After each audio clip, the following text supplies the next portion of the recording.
100%, 100%, 100%, no cap. No one can do what I do, do what I do, do what I do. Yeah, I'ma show you what I got, here's what I got, here's what I got. Yeah, supernatural, the new original.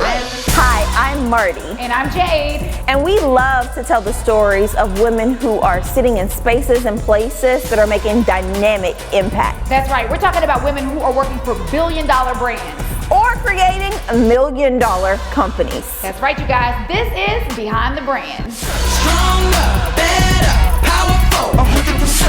I'm the true, I'm the new original, 100%. Stronger, better, powerful, 100%. I'm the true, I'm the new original. Hi, tell us, what is the brand that you have? What is the company and the business that you run? And give us your, 15-second, who are you spiel. I will be honest, Marty and Jay, that when I say who I am, I do not like to start at all with what I do professionally. So who I am is a blessed and highly favored child of God, first and foremost. Secondarily, I am a woman of purpose who feels like I have been called, or actually not feels, who knows I have been called to plant seeds to help women in particular see themselves in the best light possible. I see people for their humanity. I see people for their power. I see people for their possibility. And I think I have a gift of helping them to see that which I see and that I know God sees in all of us. Professionally, I am proud to say that I am an entrepreneur. I'm tired to say I'm an entrepreneur, but proud at the same time to say that I'm an entrepreneur. I've been a solopreneur for 16 years with my business and company, Thai Life Media, that is a media and brand consultancy that works with Fortune 100 and 500 brands and other brands to help them tell more authentic stories to connect with women. And then I am also one of the proud owners and co-founders of Brown Girl Jane, which is my latest venture that I co-founded with two of my Spelman sisters almost 2 years ago. That is a plant-based beauty and wellness brand that helps to support all women, but especially centering the needs of women of color on their journey to wholeness. So we are your anti-stress solutions, your go-to to help you feel connected to sisterhood and to not feel as exhausted as we usually feel, and to help us prioritize wellness. So that's it quickly. And I'm a girl from Newark, New Jersey. You mentioned something earlier. You said you have a gift, you see people. So let's talk about that. Where did that gift come from? Like, how did you grow up? And is this something that you always had? I felt and became aware of the gift very young. So I felt and became aware of the gift when I was about 4. And I knew it because I would see people and want to know more about their stories and who they were. It was like a curiosity. The gift was illuminated for me when I was about 9 or 10 years old. And I firmly believe, and not just because I'm a woman of faith, but I firmly believe that all of us have a gift, and the gift becomes aware. We can become aware of the gift usually in our younger years. So I say anytime between like 7 or 13 or 14, there's something that comes to you. And I remember distinctly when I became aware of the gift. I was at the roller skating rink in Wayne, New Jersey on Route 23 at my cousin's birthday party. And I was a big skater because that's what we did in Jersey. And I remember going out onto the skating rink floor. And as a seasoned skater at 9, I remember seeing this young boy. His name was Bobby. I know this boy from a can of paint, but his mom was like holding his hand and ushering him onto the skating rink floor to help him skate.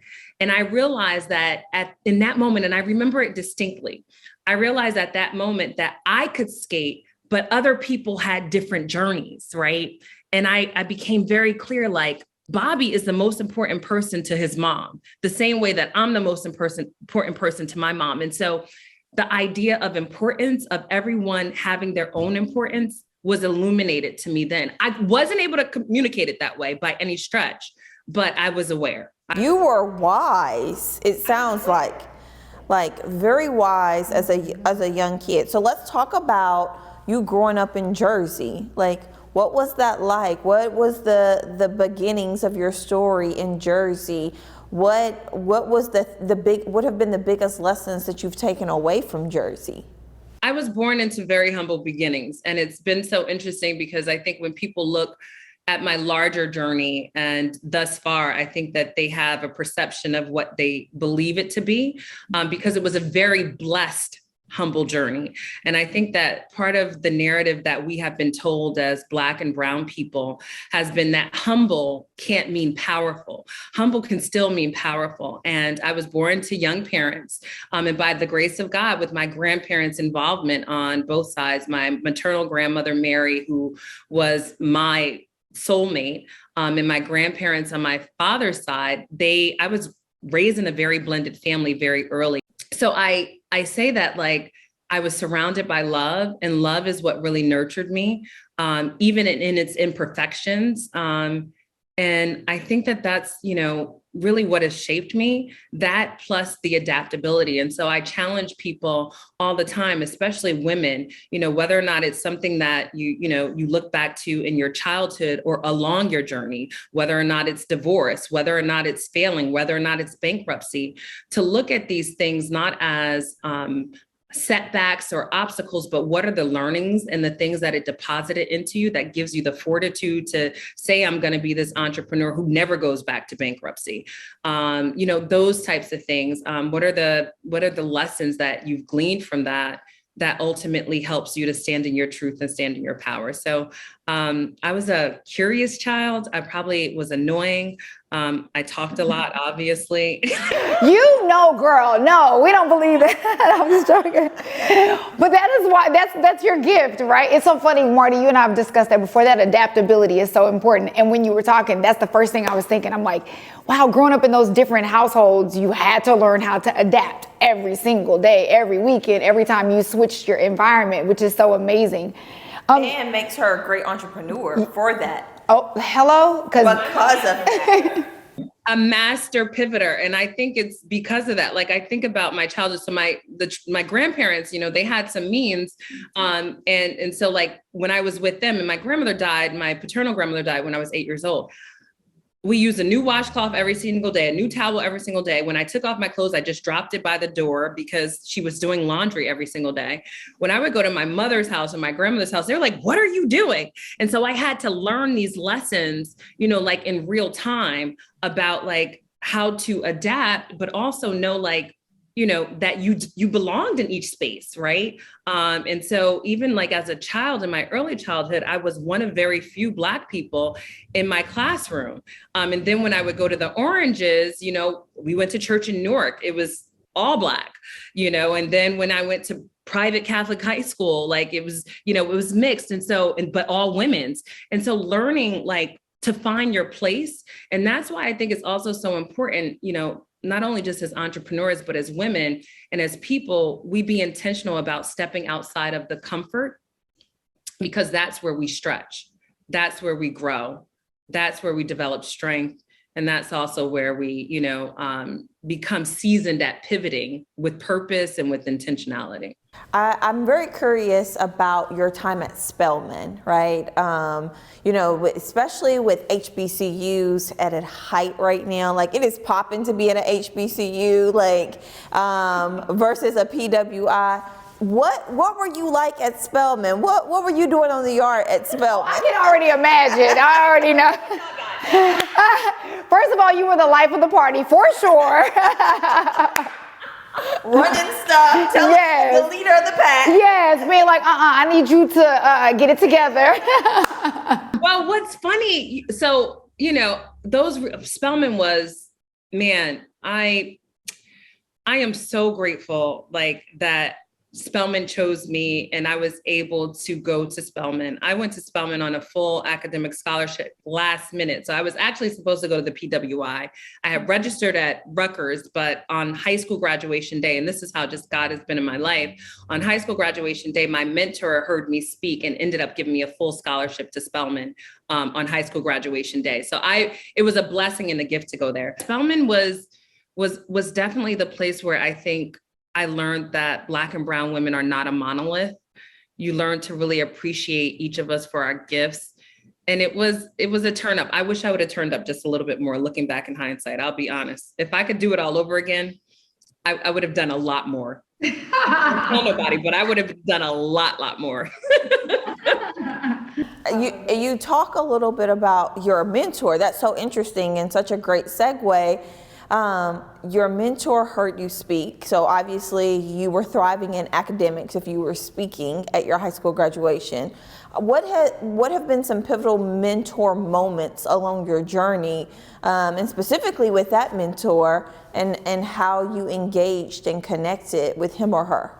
You know, mentorship fuels you when you don't know. Mentorship empowers you when you don't have the fortitude.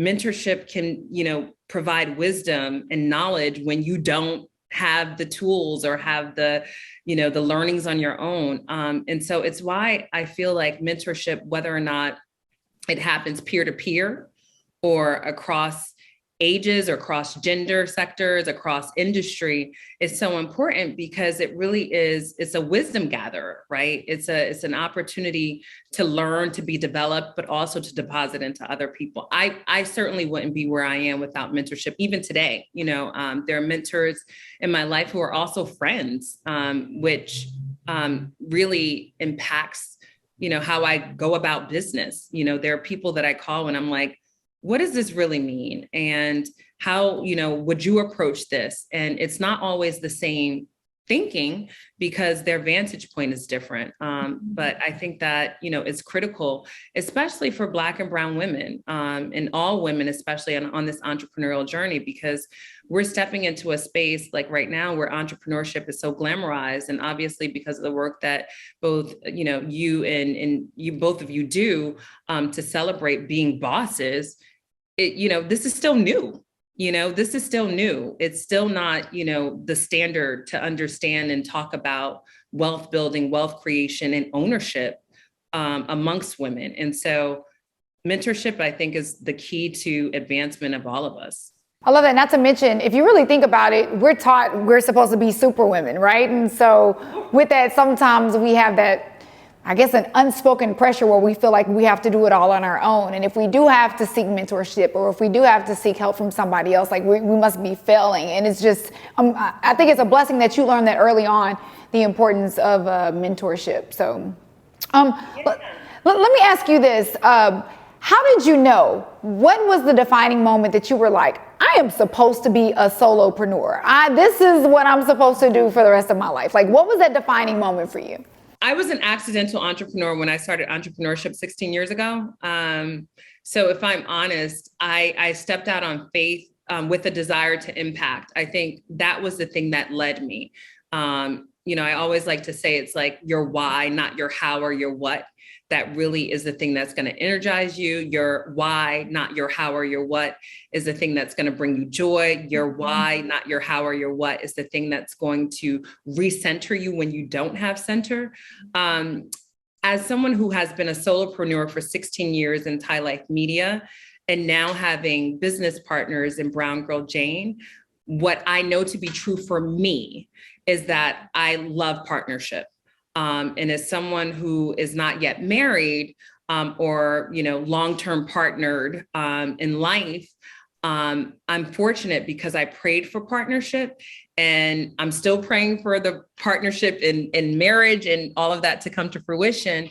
But having partners in Brown Girl Jane has also cemented what I think is a philosophy that I always had, even as I talk about sisterhood, that there is a lot more impact and versatility and growth and strength and collective. And so I enjoy solopreneurship, but I will tell you, I'm at my age and at this stage in my life, I appreciate more collaboration and community and partnership. And it's so it's so important. And I think it takes a unique person to be there, because that also means that you trust people. And I think, because I think about my own entrepreneurial journey, it's so hard sometimes for myself to bring people along. And simply it's because how I was raised, how I grew up, how I had to fend for myself. But then you think about how you grew up and the love that was around you, and you bringing that together. And that's what partnership looks like for you, right? And it's all really goes back to your beginnings. So excited for all that is to come with Brown Girl Jane. I can't wait to see your article come out. Brown Girl Jane raises $100 million to expand. To God's ears. Yes. We cannot wait to share with everybody how they can stay connected with you and how they can support you. You can follow me on social at Taibeau, Taibeau. My other platform is Morning Mindset with Ty, because I'm really, really big on wellness and wholeness and kind of like centering ourselves. So I have a daily IG live show that I do at 6:15 a.m. PST, 9:15 a.m. EST on Taibeau, but it's called Morning Mindset with Ty. So join us there. And then obviously Brown Girl Jane. And I believe that in supporting Brown Girl Jane, actually you support yourself, because as a plant-based beauty and wellness brand, we really developed this collection in this community so that women can feel better, can feel less stress. I don't know, have either of you as entrepreneurs dealt with anxiety or any of that stuff? Every day. Oh my God, can I raise my hands and my toes? Like what? Oh my gosh, yes. For Brown Girl Jane, it's all about providing anti-stress solutions so that way we can breathe more easily as we're conquering and doing all of the things that we have to do, whether or not it's in business or in life as a parent or as a partner, or as a spouse or as a caregiver. And so, yeah, those are ways, but there are many ways. Google. Yes. We will be Googling you for sure. Thank you so much, Ty, for being with us today. We're excited to stay connected and follow along your journey. Thank you, ladies.